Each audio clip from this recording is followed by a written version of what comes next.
नमस्कार, स्वागत है आपका एक बार फिर से नए तेवर और नए कलेवर में भारत समाचार के इस खास कार्यक्रम में जो आधारित है गपशप और कानाफूसी पर। तो चलिए शुरू करते हैं पावर सेंटर।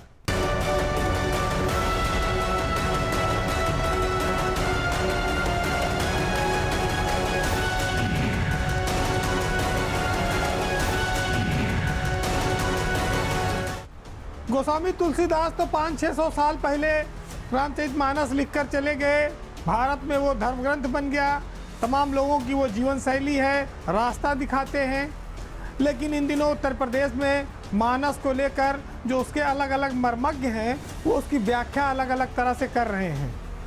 शूद्र नाम से एक सियासत उत्तर प्रदेश में गरमाई हुई है और उसको मानस से जोड़कर एक वर्ग विशेष उसका विरोध कर रहा है। हालांकि इस प्रदेश का और देश का बहुसंख्यक आबादी, चाहे उसमें वो हिंदू हो, मुसलमान हो, सिख हो, ईसाई हो, लोगों के अपने धर्म ग्रंथों पर बड़ी आस्था रही है और उनकी बातों को सच मानता आया है। लेकिन कुछ प्रसंग ऐसे हैं जिन्होंने उत्तर प्रदेश की सियासत में आग लगा दी है। इस आग में सबसे पहले घी डाला स्वामी प्रसाद मौर्य ने, समाजवादी पार्टी के एमएलसी हैं, और इस घी से जब और आग भड़की तो उनको इनाम के तौर पर महासचिव का पद भी मिल गया पार्टी में।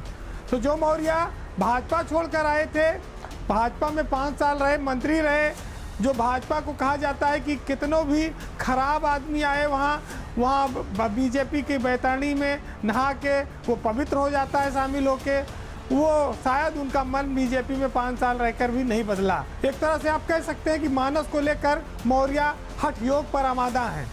लेकिन दूसरी ओर ये मामला तब और तूल पकड़ गया जब अखिलेश यादव लखनऊ में एक धार्मिक कार्यक्रम में शामिल होने जा रहे थे, जहां भाजपा के लोगों ने उनका विरोध किया, भाजपा के युवा संगठन के लोगों ने, जिसके बाद अखिलेश यादव का ये कड़ा बयान सामने आया कि बीजेपी हम लोगों को शूद्र समझती है और आज मैं इतने सालों बाद समझा कि मेरे मुख्यमंत्री आवास से निकलने के बाद उसकी गंगा जल से धुलाई क्यों कराई गई थी।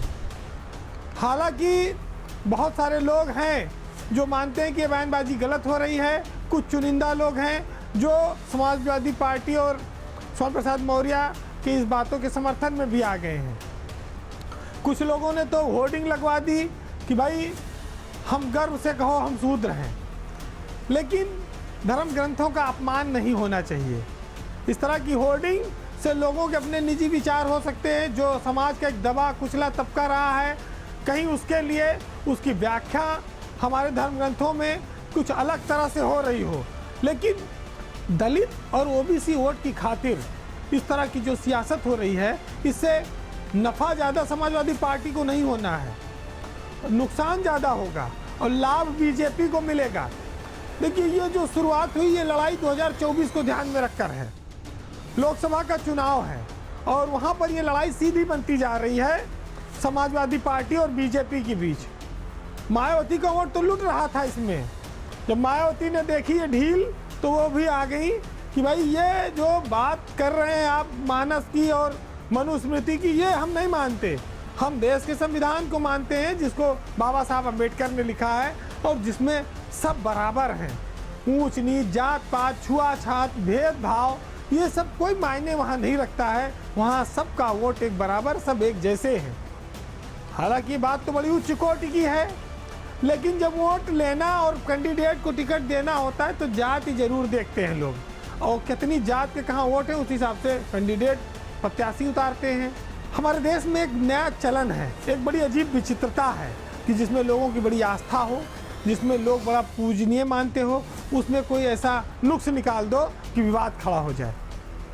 मायावती ये बात जानती हैं कि उनके दलितों के बीच बीजेपी लगातार सेंधमारी कर रही है, लेकिन उन्होंने हमला सपा पे बोला है। आप इसको इस रूप में भी देख सकते हैं कि बीजेपी उनके ऊँट लूट ले जाए तो उससे उनको ज़्यादा तकलीफ नहीं है, लेकिन अगर अखिलेश के साथ चला गया तो उनको तकलीफ हो जाएगी। ये भी यहाँ पर एक फैक्टर है। हालांकि मायावती इस बात को अच्छी तरह जानती हैं और इस देश के लोग भी जानते हैं कि सबसे ज़्यादा धर्म को मानने वाले गरीब तबके में लोग हैं।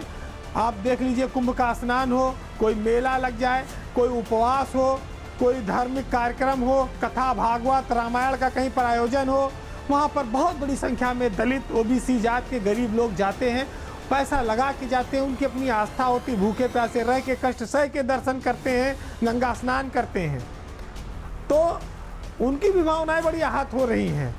अब इस लड़ाई में फायदे में अगर कोई रहेगा तो खाली मुझे लगता है बीजेपी ही रहेगी।